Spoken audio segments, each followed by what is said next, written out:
GST के एक मामले पर सुनवाई के बाद सुप्रीम कोर्ट ने बड़ा फैसला सुनाया। सुप्रीम कोर्ट ने कहा है कि जीएसटी पर फैसला लेने का अधिकार राज्य और केंद्र का बराबर का है। कोर्ट ने यह भी कहा है कि जीएसटी काउंसिल के फैसलों को निर्धारित करने में किसी एक फेडरल इकाई का बड़ा अधिकार नहीं है, बल्कि काउंसिल के प्रस्ताव को तय करने में केंद्र और राज्य की बराबर भूमिका है। हालांकि कोर्ट ने यह भी साफ कर दिया कि जीएसटी काउंसिल का प्रस्ताव मानना केंद्र और राज्यों के लिए बाध्य नहीं है। मतलब जरूरी नहीं है कि काउंसिल कोई फैसला ले और उसको राज्य माने। सर, ये मामला क्या था जिसमें ये सुनवाई की गई, जिसमें ये फैसला सुनाया गया है?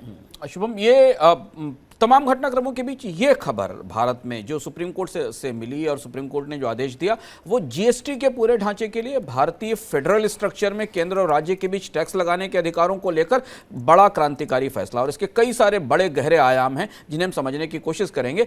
जो लोग मनी सेंट्रल को या मनी 9 के कार्यक्रमों को लगातार देख रहे हैं उन्हें हम यहाँ याद दिलाना चाहेंगे कि अभी 2 हफ्ते पहले ही हमने जीएसटी को लेकर एक पूरा कार्यक्रम किया था और उसमें हमने बताया था कि जीएसटी और में केंद्र और राज्य के बीच कैसी दरारें दिख रही हैं। उन दरारों के संदर्भ में भी इसे समझना जरूरी है। पहले ये मामला क्या था? मामला ये था कि कई सारे इंपोर्टर्स गुजरात हाई कोर्ट में इसमें जीएसटी काउंसिल के इस फैसले के अगेंस्ट में गए थे कि जो समुद्री रास्ते से गैस का परिवहन होता है, यानी गुजरात के तट पर या पश्चिमी तट के ऊपर एक बंदरगाह से दूसरे बंदरगाह में जो गैस लाई जाती है उस पर आईजीएसटी नहीं लगाया जाना चाहिए।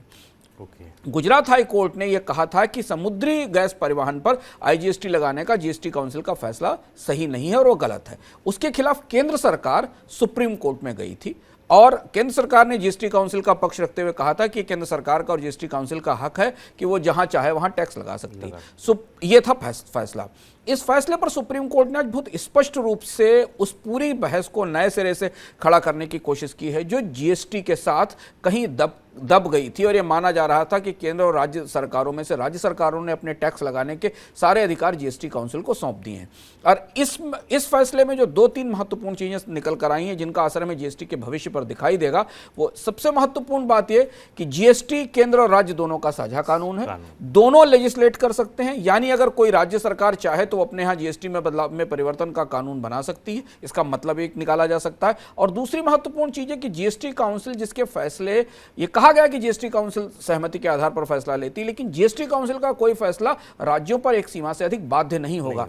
और यही वो फैसला था आईजीएसटी लगाने का गैस की सप्लाई के ऊपर, जिसे सुप्रीम कोर्ट ने स्ट्रक डाउन किया। पहले हाई कोर्ट ने स्ट्रक डाउन किया, फिर सुप्रीम कोर्ट ने उसे खत्म कर दिया। ये बड़ा फैसला है। सर, इस फैसले के अब आगे क्या मतलब है? अब बहुत कुछ घटने वाला है, जीएसटी में कंपनसेशन खत्म होने वाला है, कई और फैसले आने वाले हैं।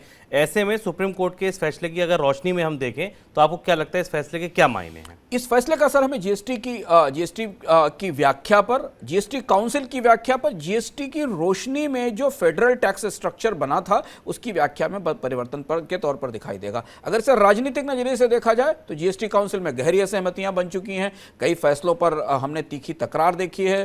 कंपेंसेशन के मामले पर हम विवाद उठा देख ही चुके हैं जब कोविड के दौरान हुआ था, और अब तो कंपेंसेशन खत्म होने जा रहा है। जस्टिस डीवाई चंद्रचूड़ ने इसमें संविधान की 2-3 धाराओं का उल्लेख किया जो महत्वपूर्ण है जीएसटी के संदर्भ में समझना, क्योंकि यह आने वाले समय में इस फैसले की रोशनी में जीएसटी काउंसिल से कई सुर्खियां निकलेंगी। उन्होंने कहा है कि जो संविधान की धारा 246A है और 279A है वो सेंटर और स्टेट को बराबर से टैक्स लगाने का अधिकार देती है, लेकिन दोनों एक दूसरे के बिना काम नहीं कर सकते, ये भी बताती है। यानी स्वाधीनता भी है, यूनिटरी सेपरेट पावर्स भी हैं, लेकिन टैक्सेशन की प्रक्रिया एक साथ चलती है। अब ये पूरा का पूरा प्रोविजन जुडिशियल रिव्यू होने के बाद जीएसटी का जो पूरा लैंडस्केप है उसे प्रभावित करेगा।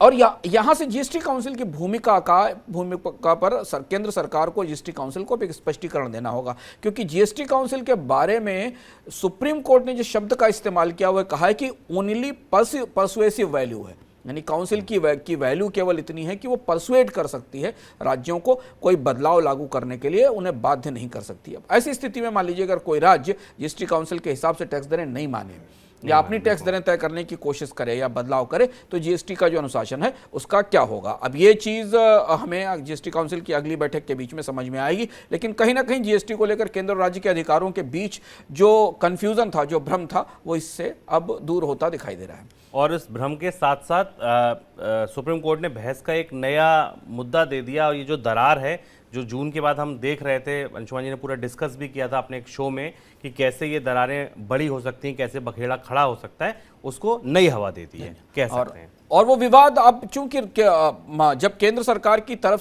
से उस नुकसान की गारंटी खत्म हो जाएगी और राज्य सरकारें अपनी परिस्थितियों पर निर्भर होंगी अपने रेवेन्यूज को बचाने के लिए, अपने निवेश लाने के लिए, तो जीएसटी में एकजुटता का और जीएसटी की दरों को एक समान रखने का जो अनुशासन है उसका क्या होगा, ये बड़ी चुनौती होगी। और ये जीएसटी काउंसिल को निर्धारित करना होगा कि कहीं फिर से हम प्रतिस्पर्धी टैक्स दरों के दौर में ना पहुंच जाएं।